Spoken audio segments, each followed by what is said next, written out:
how to use OBS Studio to record screen. So if you want to use your OBS Studio to record screen, then what you need to do is you just need simply go with your scene at first. Once you're on your scene, now you need to have your sources.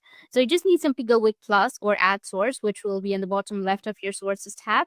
And from here, you need to select display capture. That captures everything that happens on your screen. A new window will pop up asking you to create or select a source type and a name for this source. It can be anything that you like, such as screen capture or my display. After typing the name, you just need to click on OK, and another window will pop up showing the properties of the display capture. Usually, you can just simply go with OK and it will be set. Once you have the display capture, you can also add your audio output capture or audio input capture if you want to, but display capture will be fine. So usually the default settings are fine. And here on the right side, you will have a lot of controls, a set of controls.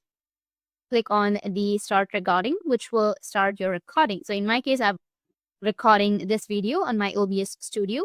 So I've already started my recording. Now, if you want to pause your recording, you can go with the pause, which is here on the right side, so that it will be paused. And if you want to start again, then you can click on that button again.